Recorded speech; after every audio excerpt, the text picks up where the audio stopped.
كما صليت على إبراهيم وعلى آل إبراهيم إنك حميد مجيد. د انسان خطرناک دشمن خارجی اغه شیطان مسلمان څنګه غلطی یو عالم په دې باندې بحث کړی وی د شیطان د مسلمان د غلطی دلو د پاره شپږ مرحله تیاری کړي. شپږو مراحل باندې انسان دا شیطان مسلمان نه پریږدي. په یو مرحله کې غلطی چاغي کې دوکن کی به بل مرحله طرف ته مخ کوي. که عبارت بدلوي نو یو عالم بدل کړي هم هغه دا دی چې شیطان سره شپږ ستنې دي. دا انسان ته وایي او دا دومره خطرناک ستنې دي چې د هر ستنې نه 10 مریضۍ جوړي. هغه شپږ مراحل او شپږ ستنې کوم یو دي؟ علماء وايي ابتدائی حمله دا چې مسلمان ته د کفر او د شرک دعوت ورکړي. الله دې موږ او تاسو وساتي. شیطان مسلمان توای کافر شا یا مشرک شا مذیب او کی دا دا بدرتا در کړلې شي د زمانه با عزت او مالدار سړی بشي.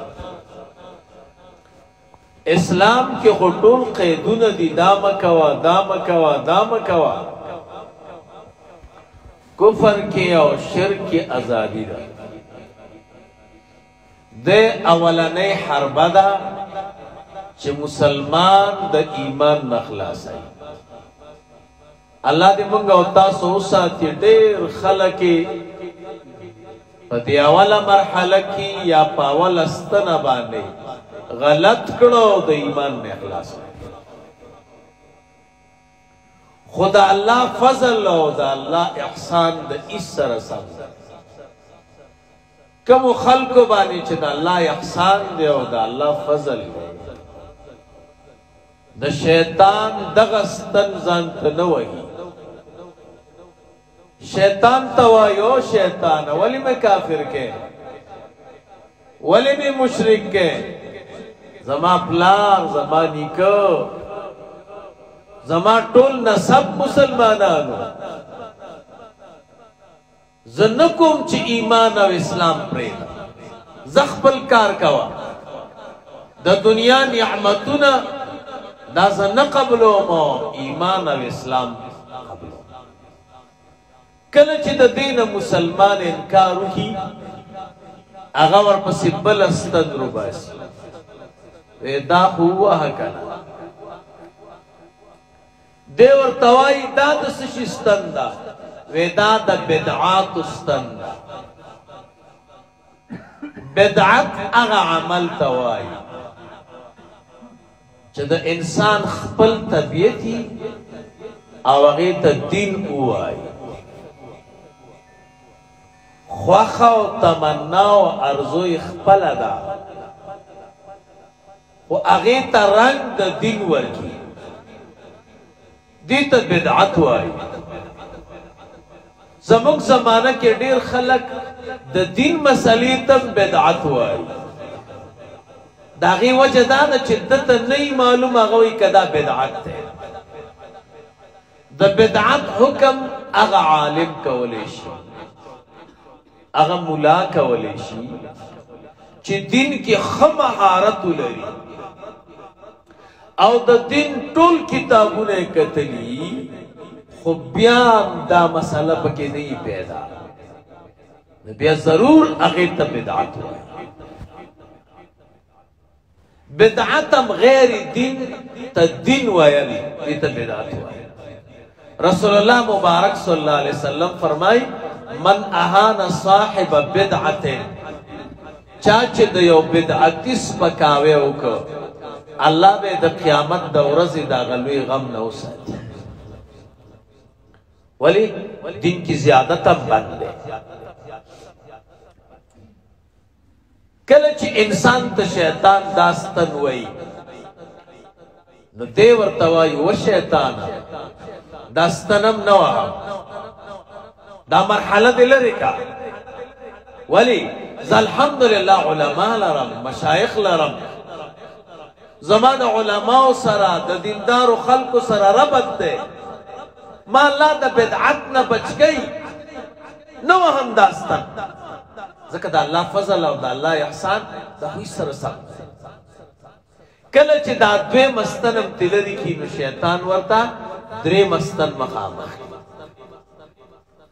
ورته یو د الله بنده دا خو ووهه که نه. دی وایي دا د څه شي ستن ده، هغه ورته وایي دا د کبایرو د غټ ګناهونه.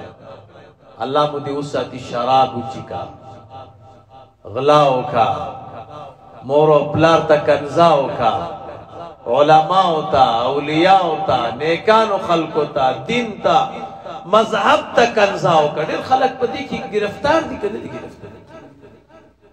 یعنی شیطان دا درې مستن کې ډېر خلک راغلي. خو د الله فضل او د الله احسان د هیڅ سره سم. کله کله الله مسلمان دا د دین او د اسلام او د خپل مهربانۍ صادر کې ونغاړي. شیطان ته وایي زه دا کارم نه کوم، زه مور او پلار ته کنځا نه کوم، د دې مخالفت نه کوم، علماو ته اولیاو ته دین ته سپک نه ګورم، غلا نه کوم، شراب نه کوم، مسلمان نه وجنم، زه خپل کار کوه. دا خو غټ ګناهونه دي، الله به سزا راکړي.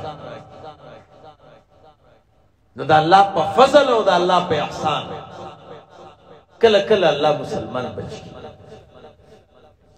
کله چې دا ستن دې م لرې کړه شیطان وایي ځم نه. مسله څلورمه ده، څلورمه څه ستن ده؟ صغایر، واړه ګناهونه خو وکړه که نه؟ څه وکړم؟ نسوار خو واچوه که نه د الله بنده، څه خو کوه که نه؟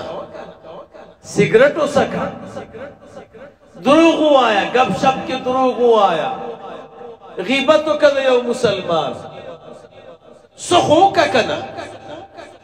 نو صغایرو ستنې موږ او تاسو ته ډېره وایي. واړه ګناهونه رانه خامخا کېږي.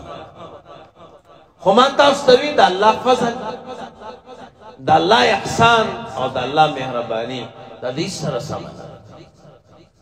کله کله الله مسلمان باندې د مهربانۍ او د خپل فضل صادر ته وکړي. نه شیطانه تا ته نه پرېږدم، دا زما بنده دی، دی به صغایر هم نه کوي، واړه ګناهونه به نه کوي. شیطان ورته وایي ربه چې دا دې رانه دې نه بچ کړه.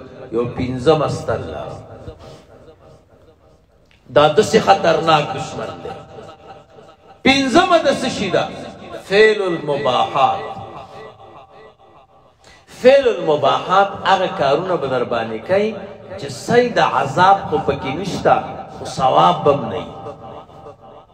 راځه مازدیګر کې به داسې چکر ولګو، راځه چې پارک ته لاړ شو، راځه چې بازار ته لاړ شو، راځه دلته ملګري دوستان راغلي دي هغوی سره به ګپ شپ ولګو. صحیح ده د ګناه کار خو نه کوې خو د ثواب نه یې مو ویستې ګوره. او دا هم لویه خبره ده، یو سړی چې سعودي ته لاړ شي او 10 کاله تېر کړي، نه روپۍ راوړي نه قرضه راوړي. موږ باندې خلک کېږي. زما یو ملګری و د هغه ورور تللی و سعودي ته، 10 کاله یې تېر کړي. 10 کاله بعد زه ورغلم، هغه ورور یې راغی نو زه مبارکۍ ته ورغلم. نو شین چای راویستلی و مېلمنو ته، او دا وچی میوه نه دا وچه کړس دقه میوه په دې وړوکي شیونو سعودي نه چې خلک راشي خو خچې برابر ما ورته ویو د خدای بنده 10 کال د ورور په سعودي کې تیر کړ او دې چې ته دی وګوره ما ته وی قسم دې دا نن د جیب نه راوړي د دې قابلم نه مې ولی وی 10 کال تیر کړ یو روپۍ نه راوړي قرضیم نه راوړي خو ګټیم نه راوړي نو قسم دې کده دې په سړک کې دا سکار مونږ او تاسو سره دین کې کوي دا دنیا سفر ده زوب آخرت ته الله مو دې نصیب نو چې تاسو سره نیکی نه وي خدا تاوان دی مونږ او تاسو اکثر خلک وایي یاره سکه دا سنت کې فرض خو نه دي ولا سنت کې ثواب دی ثواب چې ونګټي دا تاوان دی یو سړی چې ټول ورځ دکانداریو کې او ماښام حسابو کې یو روپۍ نه ګټلي خفه نه مباح دا معنا ده چې تاوان دی ونکړه خو ګټه دې مو نه کړه څوک چې ګټه ونکړي دا تاوان نفل مونږ او تاسو نه کوو یاره څه فرض خو نه دي یا په سفر وځو سنت نه کوو مونږ یې څه فرض خو نه دي مونږ او تاسو ته ملیان هم داسې وایي مونږ یو د خدای بنده هلته انرجیس کې هغې وخت سره شته هلته میان خوري د هغې وخت سره شته هلته ګپ شپ لګی د هغې وخت لري هلته عکسونه وباسي د هغې وخت لري خو څلور رکعته سنتو ته دې ملا ماته ده دا د تاوان وکړو چې ثواب دې ونه ګټه کړه دا هم تاوان دی دا هغه د شیطان اثر دی فعل المباحات داسې کارونه به در باندې کوي چې ثواب پکې نه وي خو عذاب هم پکې نه وي خو ثواب هم پکې دا هم تاوان دی رسول الله مبارک صلی الله علیه وسلم یو صحابیو سبحان الله سبحان الله سبحان الله یو نایی راوغوښته وی دا بریتونه راته کم کا نو هغه لګیا سبحان الله سبحان الله ورته وی صاحب دا شونډې مه ښوروه پرې کېږي هغه ورته وی چې شونډې بندې کړم په دې خو سبحان الله وایم د دې ثواب تا سره شته هغه وی نشته وی شونډې دې پرېږي شونډې دومره قیمتي نه دي خو چې کوم تاوان کومه د ثواب هغه ډېر قیمتي دی هغه ځان د شونډې پرې کړې وینې کړې خو سبحان الله پرې هغه خلکو سره د وخت دومره قیمت بیا درته انشاءالله دوره د وخت یو قیمت وایم یو عالم په ښایسته کتاب لیکلی قیمت الزمن عند العلماء موږ تاسو نه وخت ضایع کېږي وخت ډېر قیمتي دی نو شیطان پنځم ستن دا ده چې فعل المباحات عذاب کارونه خو ته نه کوې ځکه چې صغایرونه هم پاکې نو داسې کار در باندې کوي چې ګټه ونه کړي خو د الله فضل او د الله احسان دا هیڅ سره سم کله الله پاک په مسلمان باندې دا څادر واچوي شیطان ته وایي دا ستن هم لرې کوه زه وخت نه ضایع کوم ثواب څنګه نه ګټم د شیطان ورته وایي زم نه شپږمه ستن ده شپږمه څه شی ده دې ته وایي فعل المفضول بترک الافضل دوه کارونه دي دواړو کې ثواب دی په یو کې ثواب ډېر دی یو کې کم دی در باندې څه کوي هغه لږ ثواب کار در باندې کوي ډېر پرې کوي داسې بلا ده وایي چې ثوابونه خو بې ثوابونه خو نه پاتې کېږي نو چې کوم کې ډېر ثواب وي هغه به در باندې پرېږدي چې کوم کې لږ ثواب دی هغه به در باندې وکړي مثلا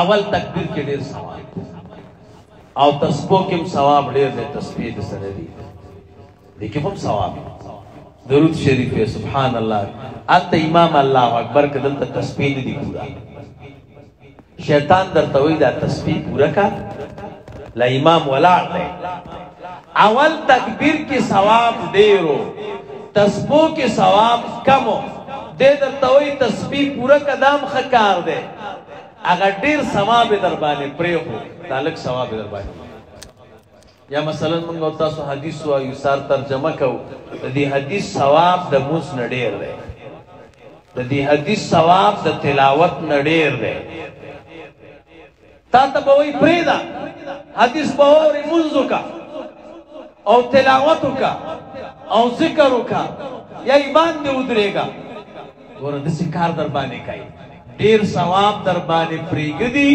او لږ ثواب در باندې کوي دا د شیطان شپږمه ستن ده دا مو خطرناک دشمن دی چې تاوان یې نه را رسولی نه مو پرېږدي تاوان سره به مخامخ کوي دا د ده پروګرام دی نو دا شپږ ستنې دي الله دې موږ او تاسو د دې هرې ستنې نه وساتي بیا هره ستنې چې درته ولګوله دې نه لس مریضۍ جوړېږي دا به درته انشاءالله بیا ووایم اللهم صل علی سیدنا ومولانا محمد وعلى آل سيدنا ومولانا محمد وبارك وسلم وصل عليه شیطان خکاری نه معلوموي به د دې شپږو ستنو نه کله چې په دې شپږو کارونو کې هر کار در باندې وکړو پوه شه چې ویې واله درته نه بیا به ذکر ته کار ووایې چې د دې ستن اثر ختم شي دعا وکړه الحمدلله والعاقبة للمتقين والصلاة والسلام على رسول محمد وآله